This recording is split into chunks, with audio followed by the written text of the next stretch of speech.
Assalamualaikum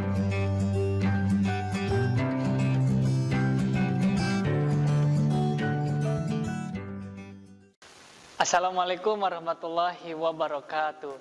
Halo teman-teman semuanya, apa kabar hari ini? Semoga baik-baik saja ya.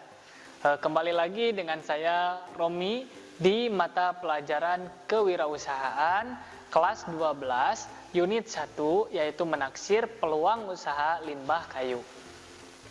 Nah, menyisir limbah kayu. Saat ini di Indonesia sedang berkembang menjadi sebuah negara industri. Sebagai negara industri, tentunya Indonesia memanfaatkan sumber daya alam sebagai sektor pengembangan. Hasil hutan merupakan sumber daya alam yang terbentang luas, yang tersedia dan menunggu untuk dimanfaatkan. Meskipun demikian, masih banyak orang yang tidak memahami bagaimana cara memanfaatkan hutan secara bijak. Beberapa kelompok orang dengan kepentingan pribadi atau segolongan telah memanfaatkan hutan sebagai wadah pengepul pundi-pundi kekayaan mereka sendiri dengan cara ilegal, yaitu dengan membakar hutan atau menebang hutan dengan sengaja tanpa memperhatikan akibat yang terjadi. Karena Indonesia paru-paru dunia, maka tidak dipungkiri jika hutan Indonesia terbakar, maka dunia pula yang menanggung segala kerugiannya. Mengolah kayu-kayu hasil hutan tentunya menghasilkan banyak limbah yang terbuang. Hutan yang terbesar di segala penjuru daerah juga menghasilkan limbah yang serupa. Jika bicara limbah, Indonesia dikenal sebagai penghasil limbah terbesar kedua setelah Tiongkok. Kondisi ini merupakan suatu yang memprihatinkan, namun dibalik semua dapat menjadi berkah bagi masyarakat di daerah pengembang industri kerajinan limbah. Salah satunya adalah daerah penghasil kerajinan limbah kayu. Nah, sebelum lebih jauhnya, kita terlebih dahulu mengenal limbah kayu terlebih dahulu ya. Limbah memang merupakan bahan sisa yang terbuang dari suatu kegiatan atau usaha yang dilakukan manusia. Limbah adalah buangan yang dihasilkan dari suatu proses produksi, baik industri maupun domestik, di mana masyarakat bermukim di sanalah berbagai jenis limbah akan dihasilkan. Ada limbah padat dan ada limbah cair seperti air kakus, dan ada air buangan dari berbagai aktivitas domestik lainnya, grey water. Nah, contoh limbah padat ini yaitu limbah sampah.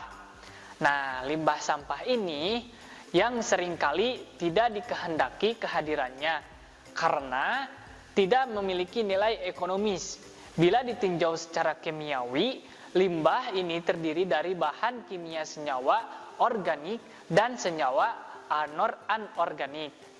Limbah organik yang meliputi limbah dari makhluk hidup dapat terurai dan mudah membusuk, sehingga tidak terlalu berdampak buruk terhadap lingkungan.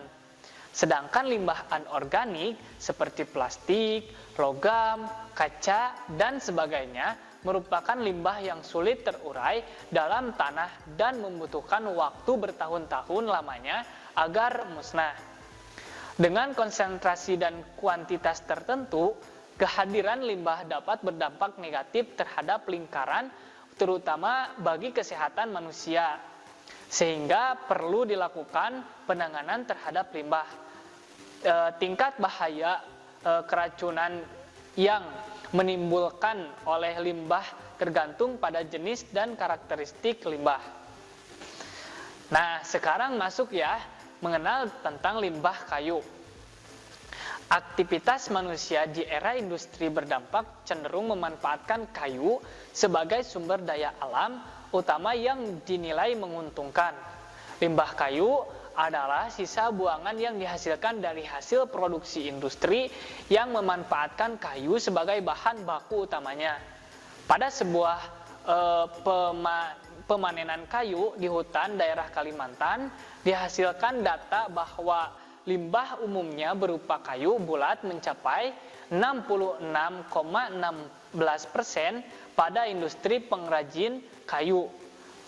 Nah, pada industri pengrajin kayu meliputi limbah serbuk gergaji 10,6%, sabetan 25,9%, dan potongan sebesar 14,3%, dengan total 59,8% dari jumlah bahan baku yang digunakan. Dengan asumsi bahwa jumlah limbah yang terbentuk 59,8% dari produksi total kayu keseluruhan yang dapat dimanfaatkan dengan sempurna. Nah, mari kita tengok ya, surga ukir-ukiran kayu. Di Jepara, Jawa Tengah, misalnya, limbah industri pengolahan kayu sangat melimpah tersedia di sana. Dari mulai potongan kayu, akar kayu, berating kayu, bahkan serbuk kayu. Meskipun Jepara bukan daerah yang potensial penghasil sumber daya alam kayu, terutama jati yang menjadi produk unggulan kota Jepara. Namun, Jepara memiliki sumber daya manusia yang luar biasa kreatif, prigel, giat, dan tekun.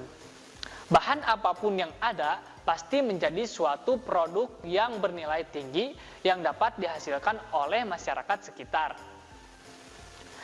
Nah, jika kita tengok lebih jauh lagi ya, di daerah Sulawesi Utara, tepat kota Manado, beberapa anggota dari Karang Taruna Desa TF didapati sehari-harinya membuat kreasi kerajinan tangan dari limbah batang dan tempurung kelapa.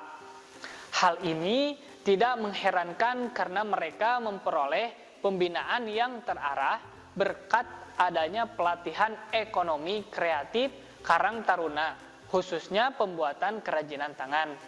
Kini berkat pelatihan tersebut, produk-produk kerajinan yang dihasilkan memiliki nilai ekonomis tinggi.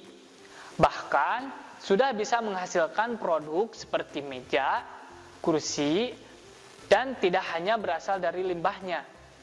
Adapun produk-produk lainnya yang diproduksi dari limbah kayu kelapa, diantaranya gantungan kunci, pajangan pesawat, kapal, hiasan meja, hiasan pintu, tempat pensil, serta pulpen dan lainnya.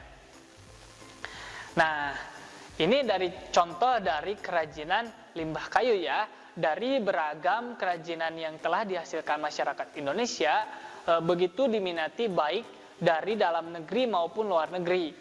Kerajinan tersebut ada yang terbuat dengan berbagai macam teknik, diantaranya ukir, tempel, batik, dan anyam. Akan ada banyak lagi cara pembuatan kerajinan limbah kayu yang lebih mengarah kepada permintaan konsumen. Nah, teman-teman, itu ya mengenal limbah kayu. Semoga bermanfaat bagi teman-teman semuanya dan dapat direalisasikan di lingkungan teman-teman semuanya. Terima kasih, sampai jumpa. Wassalamualaikum warahmatullahi wabarakatuh. Kunjungi sosial media lainnya seperti website kami di pkbmalfata.com, Facebook PKB Malfata Manunjaya, Instagram PKB Malfata Official. Dan terima kasih telah klik video ini. Jangan lupa like, comment, share, and subscribe untuk menunjukkan dukungan kamu terhadap channel ini. Enjoy the video, PKB Malfata.